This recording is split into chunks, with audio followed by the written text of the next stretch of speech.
പണ്ട് വർഷങ്ങൾക്ക് മുമ്പ് തെലങ്കാനയിലെ ഒരു കോർപ്പറേഷൻ തിരഞ്ഞെടുപ്പിൽ വലിയ രീതിയിൽ തന്നെ ബി.ജെ.പി. പ്രചരണം നടത്തിയിരുന്നു. അന്ന് അവിടെ ഭരണം നടത്തിയിരുന്ന ടി.ആർ.എസ് ആയിരുന്നു. ടി.ആർ.എസിനെ താഴെ ഇറക്കി തങ്ങൾ അധികാരത്തിൽ വരുമെന്ന് വലിയ പ്രഖ്യാപനം നടത്തുന്നു. അമിത്ഷായും യോഗി അടക്കമുള്ളവർ അവിടെ പ്രചരണത്തിനെത്തുന്നു. പക്ഷെ അന്ന് ബി.ജെ.പിക്ക് വിജയിക്കാൻ കഴിഞ്ഞില്ല. പക്ഷെ വർഷങ്ങൾക്ക് ശേഷം വീണ്ടും മറ്റൊരു കോർപ്പറേഷൻ ഇന്ത്യയിൽ ഉടനീളം ബി.ജെ.പി. ചർച്ചയാക്കുകയാണ്. നരേന്ദ്രമോദി, അമിത്ഷാ, യോഗി ആദിത്യനാഥ്, സ്മൃതി ഇറാനി അടക്കമുള്ള, രാജ്നാഥ് സിംഗ് അടക്കമുള്ള എല്ലാ നേതാക്കളും തങ്ങളുടെ സമൂഹ മാധ്യമങ്ങളിൽ ഇത് പങ്കുവയ്ക്കുന്നു. എം.എൽ.എമാർ പങ്കുവയ്ക്കുന്നു, മന്ത്രിമാർ പങ്കുവയ്ക്കുന്നു, ബി.ജെ.പി. ആർ.എസ്.എസ് നേതൃത്വങ്ങൾ പങ്കുവയ്ക്കുന്നു.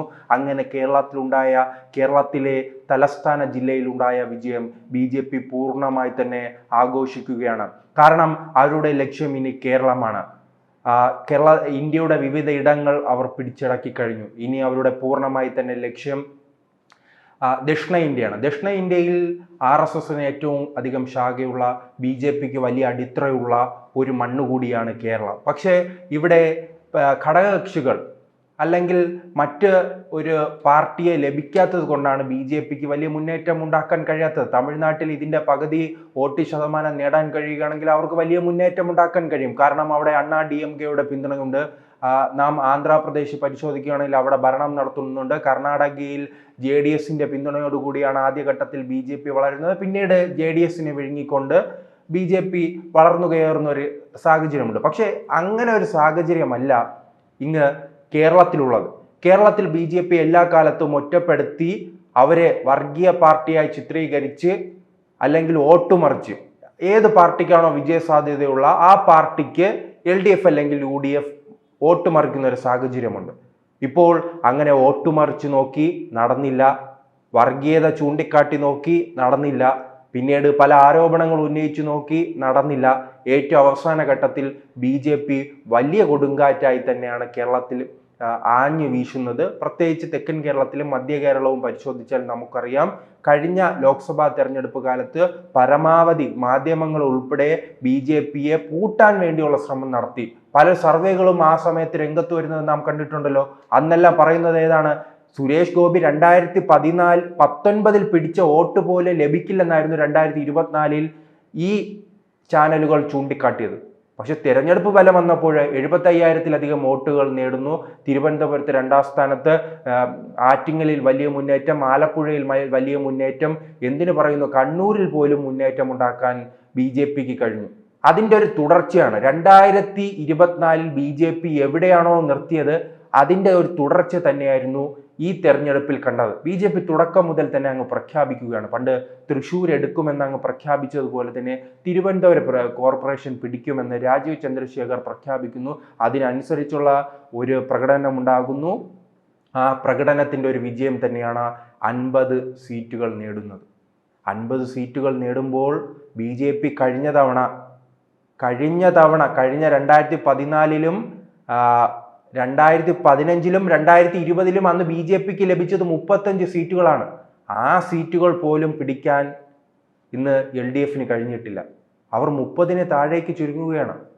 അപ്പോൾ എത്രത്തോളം ഭരണവിരുദ്ധ വികാരം ഈ തിരുവനന്തപുരം കോർപ്പറേഷനിൽ ഉണ്ടായിരുന്നു, അത് കൃത്യമായി തന്നെ മുതലാക്കാൻ ബി.ജെ.പിക്ക് കഴിഞ്ഞു എന്നതിനുള്ള തെളിവ് തന്നെയാണ് ഈ കോർപ്പറേഷനിലെ വിജയം. കോർപ്പറേഷനിലെ വിജയത്തിന് പിന്നാലെ തന്നെ നരേന്ദ്രമോദി കേരളത്തിലേക്ക് വരുമെന്ന് പ്രഖ്യാപിച്ചിട്ടുണ്ട്. അത് തുടക്കം മുതൽ തന്നെ ബി.ജെ.പിയുടെ നിലപാടായിരുന്നു. ബി.ജെ.പി. വിജയിക്കുകയാണെങ്കിൽ വികസന രേഖ പ്രഖ്യാപനം നടത്താനായി ഇന്ത്യയുടെ പ്രധാനമന്ത്രി നരേന്ദ്രമോദി തന്നെ തിരുവനന്തപുരത്ത് വരുമെന്ന് പറഞ്ഞിരുന്നെങ്കിൽ അത് തന്നെയാണ് വീണ്ടും മറ്റൊരു പ്രഖ്യാപനമായി വന്നിരിക്കുന്നത്. നരേന്ദ്രമോദി രാജീവ് ചന്ദ്രശേഖറിനെ വിളിച്ച് ആശംസ അറിയിക്കുകയും താൻ കേരളത്തിലേക്ക് എത്തുമെന്ന് ഉറപ്പ് നൽകുകയും ചെയ്തിരിക്കുന്നു. ഇതൊരു തുടക്കം മാത്രമാണ്. ഞാൻ മുൻപ് സൂചിപ്പിച്ചതുപോലെ തന്നെ പല കോർപ്പറേഷനുകളിൽ നിന്നാണ് ബി.ജെ.പി. കടന്നു കയറി പിന്നീട് ആ സംസ്ഥാനം ഭരിക്കുന്ന ഒരു സാഹചര്യത്തിലേക്ക് എത്തിയത്.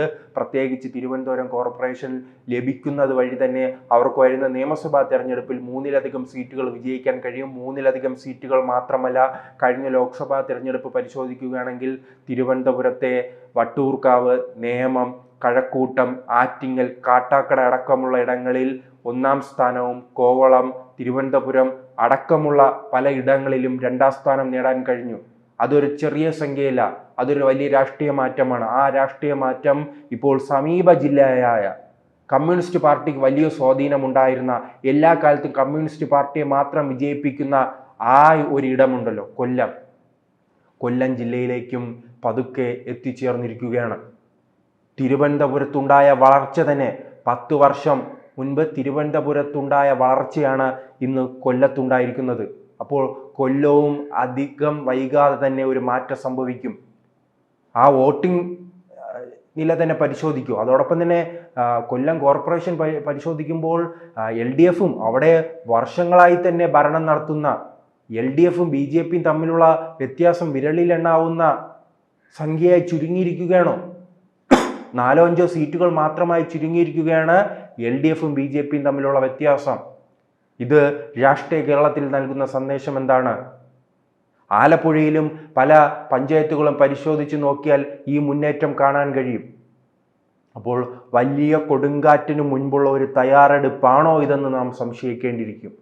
BJPയുടെ സംഘടന അങ്ങനെയാണല്ലോ, ചെറിയ രീതിയിൽ വളർച്ച കാണിക്കും, പിന്നീട് വലിയ രീതിയിൽ പ്രതിപക്ഷ പാർട്ടികളും സ്വന്തം പാർട്ടിക്കാർ പോലും പ്രതീക്ഷിക്കാത്ത രീതിയിലുള്ള വലിയ മുന്നേറ്റമായിരിക്കും ഉണ്ടാകുക.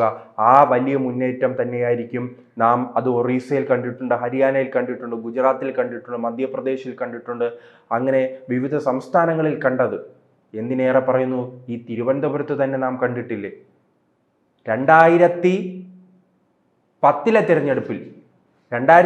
തിരഞ്ഞെടുപ്പിൽ BJPക്ക് തിരുവനന്തപുരം കോർപ്പറേഷനിൽ ലഭിച്ചത് വെറും 6 സീറ്റായിരുന്നു. 5 വർഷം കഴിഞ്ഞപ്പോൾ 2015 വരുമ്പോൾ അത് 35 വർദ്ധിക്കുകയാണ്. ഒരു തെരഞ്ഞെടുപ്പ് കഴിയുമ്പോൾ 6 നിന്നും 35 വർദ്ധിക്കുകയാണ്. ഈ ഒരു മാറ്റമുണ്ടല്ലോ, ഈ ഒരു മാറ്റം തന്നെയാണ് ഇപ്പോൾ സംഭവിച്ചത്. ഇപ്പോൾ കമ്മ്യൂണിസ്റ്റ് പാർട്ടിക്ക് വലിയ രീതിയിൽ തുടർച്ചയായി 40 വർഷത്തിലധികമായി തിരുവനന്തപുരം കോർപ്പറേഷൻ ഭരിക്കുന്നു. അവർക്ക് അങ്ങനെ സംഘടനാപരമായ വീഴ്ചകളില്ലെന്നുള്ള തോന്നലുണ്ട്. അവിടെ സംസ്ഥാനത്ത് ഭരണം നടത്തുന്നു, അതുകൊണ്ട് തന്നെ വലിയ രീതിയിൽ ഫണ്ടുകൾ തിരുവനന്തപുരത്തേക്ക് വരുന്നു. അവിടെ വികസന പ്രവർത്തനങ്ങൾ ചെയ്തതായി പറയുന്നു. ആര്യ രാജേന്ദ്രൻ എന്ന വയസ്സ് കുറഞ്ഞ മേയറെ അങ്ങ് അമേരിക്കയുടെ മേയർ വരെ സംസാരിക്കുന്നതായി ചൂണ്ടിക്കാട്ടി ഇവിടെ പ്രചരണം നടത്തുന്നു. അതോടൊപ്പം തന്നെ അവർക്ക് എന്തോ സമ്മാനങ്ങൾ അങ്ങ് വിദേശ രാജ്യങ്ങളിൽ നിന്ന് ലഭിച്ചു എന്ന രീതിയിലുള്ള പ്രഖ്യാപനങ്ങൾ നടത്തുന്നു. പക്ഷേ ആരും തിരിച്ചറിഞ്ഞില്ല BJP ഇത്രയും വലിയ മുന്നേറ്റം ഉണ്ടാക്കുമെന്ന്.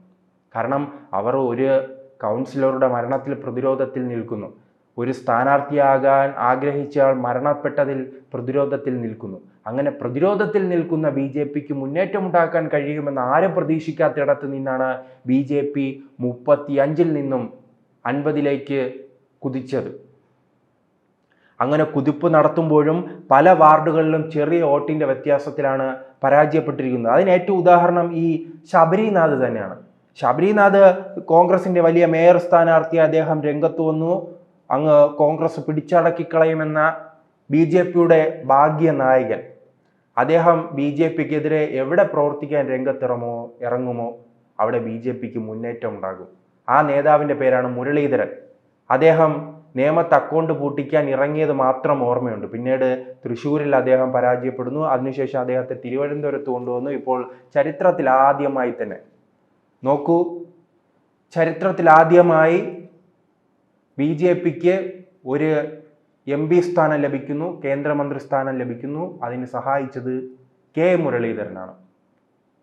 ഇപ്പോൾ ചരിത്രത്തിലാദ്യമായി BJPക്ക് കേരളത്തിലൊരു മേയർ സ്ഥാനം ലഭിക്കുന്നു. അതിനും സഹായിച്ചിട്ടുള്ളത് നമ്മുടെ മുരളീധരൻ തന്നെയാണ്. അങ്ങനെ മുരളീധരൻ കെട്ടിയിറക്കിയ ശബരിനാഥ് വിജയിച്ചതോ 74 വോട്ടിനാണ്. BJPയാണ് അവിടെ 2ാം സ്ഥാനം. അങ്ങനെ പലയിടങ്ങളിലും BJP ചെറിയ വോട്ടിൻ്റെ വ്യത്യാസത്തിലാണ് നഷ്ടപ്പെട്ടിരിക്കുന്നത്. അങ്ങനെ വലിയ ഒരു മുന്നേറ്റം തന്നെയാണ് കോർപ്പറേഷനിൽ BJP നേടിയിരിക്കുന്നത്. കൂടുതൽ വാർത്തകളും വിശേഷങ്ങളും നിങ്ങളിലേക്ക് എത്താൻ ABC മലയാളം സബ്സ്ക്രൈബ് ചെയ്യുക, ബെൽ ബട്ടണും അമർത്തുക.